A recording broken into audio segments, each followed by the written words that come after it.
got through all the bullshit, all the crap of albums that I have to talk about. There are plenty.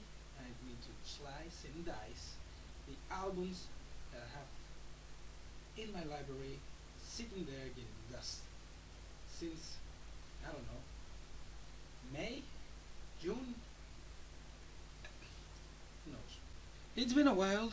It's been a very, very long time since I did this. Nothing has changed.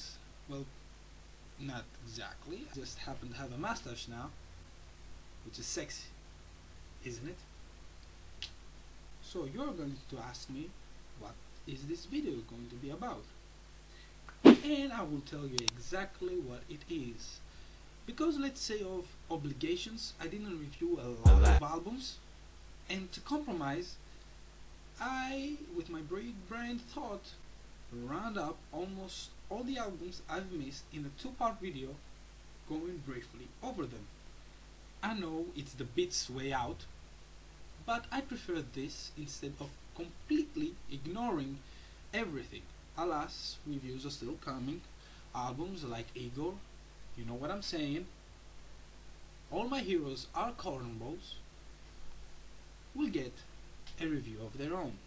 I think they deserve it. The structure is simple. A few words about the album overall, some favorite tracks, some bad tracks as well, you cannot leave them out, and a final score up to 10. Simple enough for an idiot like me to even follow it. Did I just contradicted myself right now? First in line is the album that I was pretty excited about and felt disappointed in the end, and that album is Crash Talk by Schoolboy Q. Crash Talk is not nearly as exciting nor greedy and experimental as his previous work, as Q settles in with mostly a dated and generic production and some of the most underwhelming writing, with of course its exceptions. There are tracks like 5200 and Floating with 21 Savage that bring out the Q I love with his personality on display. But these are a few blimps in the ocean of mediocrity of tracks like Chopsticks and Lies. Next up is Anger Management by Rico Nasty, and if I have to describe this album with two words, I would probably say that it is loud and short. I really like most of the album and Rico's theme of anger and dealing with your emotions, but the brevity of this album works against it. Standard tracks for me are Cold, Cheat Code, Big Titties, and Relative. What album should I talk about next? Oh, I know. Arizona Baby by Kevin Abstract is a good one, I think. Kevin is a member of the boy band Brockhampton, and this is his third studio album, if I remember correctly, and I really liked it, not gonna lie. It's a bit over the place and there are points that don't connect with me, but I can appreciate how intimate Kevin is. It's a nice pop rap and alternative R&B album, and my favorite track from this album probably is Georgia, which was stuck in my head for the whole goddamn summer. I got Georgia on my mind, ain't nobody left behind. It's just me, my team, my weed, my baby's already parked outside. Tell my mama, let her know that everything's alright. Talking about Brockhampton members, up next is Amir Van with his first solo release, an EP called Emmanuel. There's a lot of controversy surrounding Amir for sexual assault allegation to his eventual exile from the group last year. After that incident and some tweets from Amir, we haven't heard from him up until now. I was curious to see how he will address everything that happened last year, and after listening to this EP, I felt a bit annoyed and disappointed about how bitter and non-apologetic Amir sounded. The production is one-dimensional, and Amir, yes, at least he shows that he's a talented rapper. I just hope in the future he can move on that incident and what happened and feel free, to say the least. I don't see myself returning to this project anytime soon. It's very short, it's like 15 to 16 minutes, and the only track I can take from it is Glock 19. I think since I've talked about Brockhampton so much, it seems fair to me to talk about them more and not get off topic with their album called Ginger. It's their fifth album, a group that made their presence known with their trilogy of albums called Saturation. If I had to rank them, I would put this album right down from the trilogy of Saturation and above Iridescence, as this feels more mature, more focused than its predecessors, and definitely more woody.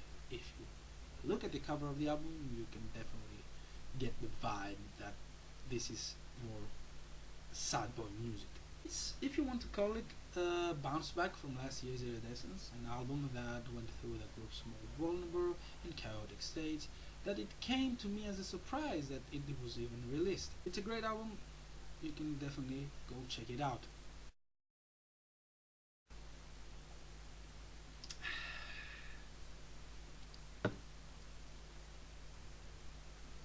Confessions of a Dangerous Mind by Logic. Look,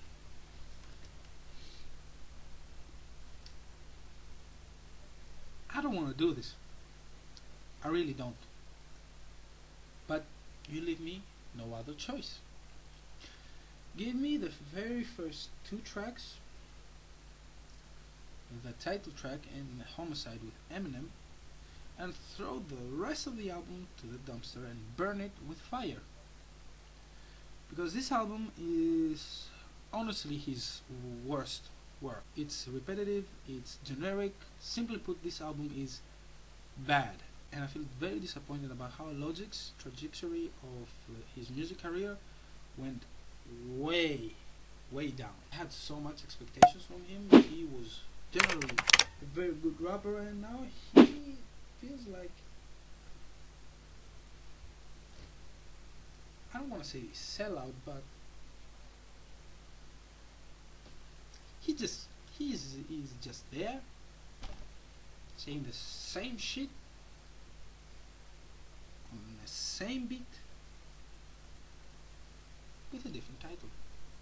And I'm glad that I didn't review this back when it was released, or didn't say anything about this album, because Logic's latest verse on the new French Montana song Twisted proves to me that Logic has lost it, and I lost every hope of him making a compelling album ever again. Well, guess I will settle with Under Pressure as his best album. French Montana Twisted. Check this line. Fuck her, then I bounce. Hell nah, I can do no date. 1-800, then I kill the pussy. Who can relate? Really, dude? Really? Okay, let's calm down and let's go away from hip hop a minute, and let's talk about one of the most entertaining and fun pop albums of 2019. The Lizzo's "Cause I Love You," a mix of pop, soul, and contemporary R&B.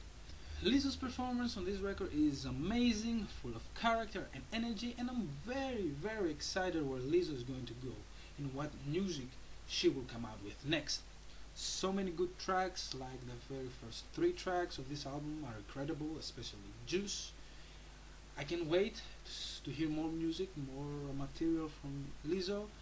Do yourself a favor and listen to this album right now. It's a damn shame that it's not on the radio as much as I want it to be. Trust me on this one, I have never failed you. Next up is the self-titled debut studio album from Injury Reserve, an experimental hip-hop trio from Arizona. I feel that I've been missing some quality music from this trio, considering how much I like this album, and I have to go back to listen to their previous work for sure. You have great tracks like Jawbreaker and Anti-Capitalism Anthem with great features from Rico Nasty and Proteins, and my personal favorite track, Jailbreak the Tesla, basically hacking a Tesla, that's the theme of the song, and Amin's hilarious verse, it's what makes the track work for me personally and wraps it very well, because it's at the end of the song basically. I could go on about more tracks like Watcing with Freddie Gibbs or Gravy and Biscuits, a song that has some Eminem influence on it. The hook is very catchy. What took away from me are the interludes that pad out the album beat, and even though I like the rap song tutorial, after a few listens it becomes tedious and I could have taken the album without tracks like Best Spot in the House and New Hawaii. Definitely an album worth noticing. Last but not least is Blood Orange with his new mixtape Angel's Pulse. After last year's Negro Swan, an album which was in my top 10 last year, Devonte Hines came back with a project that fails to live up to my expectations. Putting it like that makes you think that it's a bad mixtape, but I'm not saying that. It's not bad. It's more like of a background music, if you know what I'm saying. Relaxing sounds and vibes with ideas that aren't fleshed out as much as they should have been. Let's call it untapped potential. Tracks like these are Birmingham and I Wanna See You, the opening of this mixtape, which honestly, if I could, I would put it on a loop for 10 hours. You know them videos of having a 10-hour loop of a song, like Happy was a song that was in for a 10-hour loop from Pharrell Williams. I would honestly do that. It's so peaceful, relaxing, and warm. Let's say warm. It warms your heart, your inside. It's ooh. That was it, boys and girls. That was the very first part of this album, Roundabout. I will call it that. I will call this video an album Roundabout. Catchy title, I think. I tried my best to give you guys a glimpse of my thoughts for these albums, because if I went full throttle, the video would have been half-hour long, or at least I hope this is not a half hour. It's around like 15 minutes, 10 minutes, hopefully. Not to get tired hearing me talking about music or anything like that. Let's keep the cringe levels a bit low. Stay tuned for the second part.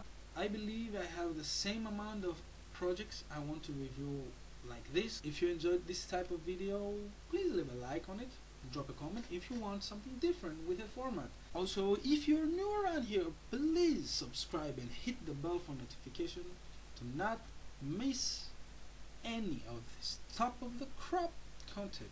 I also want to hit 50 subscribers by the end of the year. Please help me, please achieve this very monumental goal of mine. Thank you, and I'll see you on the next one. Take care.